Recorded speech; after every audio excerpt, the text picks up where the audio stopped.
Hello and welcome to today's series. What we're going to be doing is we're going to be looking at a new topic, something which many of you do at the age of 16, 17, depending on where you live.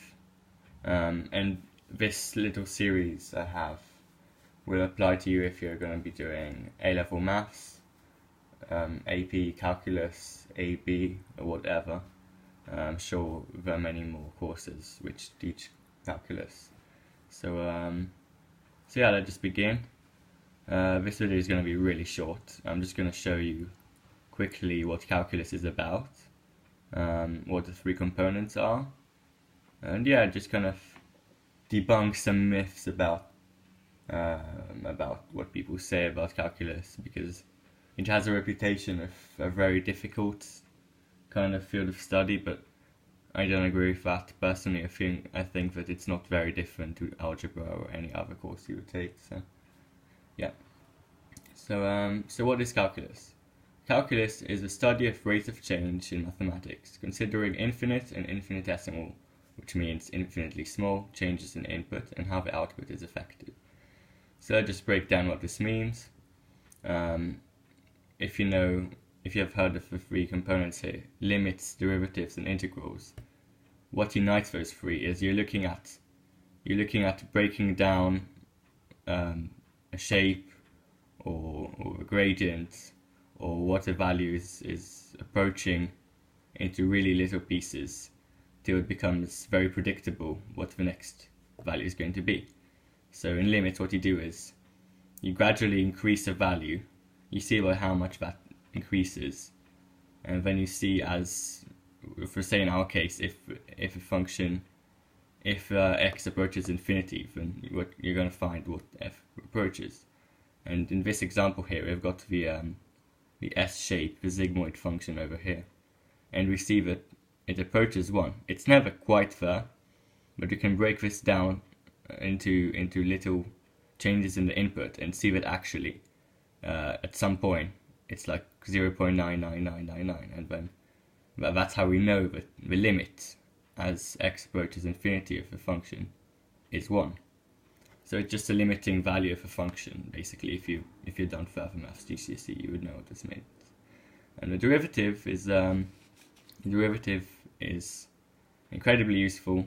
It gives the slope given at each point of a function. So a derivative function, dy over dx, is just a function which graphs the gradient, which is basically the rise over run, if you've heard of it that way, at each given point here. So for example, for a quadratic, just say x squared. It has nothing to do with what I wrote here. Then what we would see is the gradient is actually 2x. So then the graph of a derivative of x squared would be just the graph of 2x. So, a linear function, just a line with the gradient 2. So that's interesting. And then here, what do we have here? We have the integral. The integral is the opposite operation of the derivative.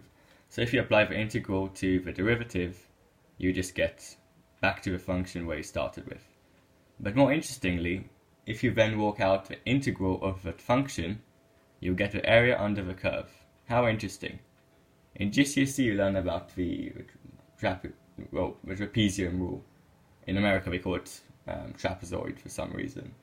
And yeah, this is just a way of estimating the area under the curve by breaking down the shape into as many trapeziums as possible. But what integration does is it essentially finds a way of doing it more quickly, using a very generalized formula, and it does exactly the same thing as a trapezoid or a trapezium rule would do, but it just does it with infinitely as many trapeziums. Still, at some point, you're basically just drawing lines. So I'll show you. So if you have a function,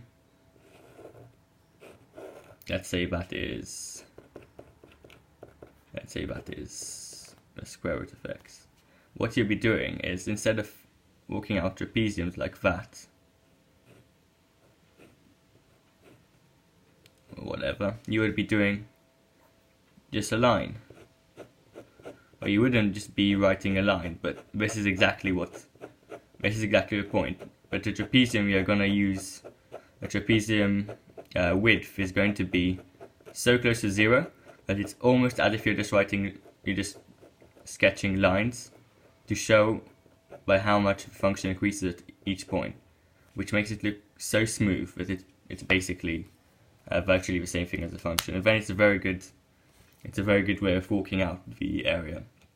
And we can solve integrals just like we solve limits and derivatives. You can do those three by creating those trapeziums, lines, approximations, whatever, which is called numerical methods, numerical differentiation, numerical integration, and numerical limits. But what you can also do is you can also look at the analytic way of forming those. So the analytic is basically, don't be scared by this word, by the rate, there's nothing scary about it. It's just another way for saying, using our knowledge of algebra, using the rules we have derived for each of those three. So yeah, I'm going to discuss both methods for each of the three. And yeah, it's going to be amazing. So what I've been hoping here is, since it's the summer, and I don't know, I'm hoping that you guys are watching it during the summer as well, is that you get basic intuition with calculus, even if you don't master all the difficult concepts such as, I don't know, the chain rule, a product rule, integration by part. You don't have to know it off by heart, obviously, but if you watch some of those videos that I'm going to make, then hopefully that will make the entrance to sixth form if you're in the UK or college in America or whatever it is. Hopefully that should be smoother for you because you already be familiar with ideas, and it will just be a matter of memorizing what you've already learned. So yeah, so see you in the next video.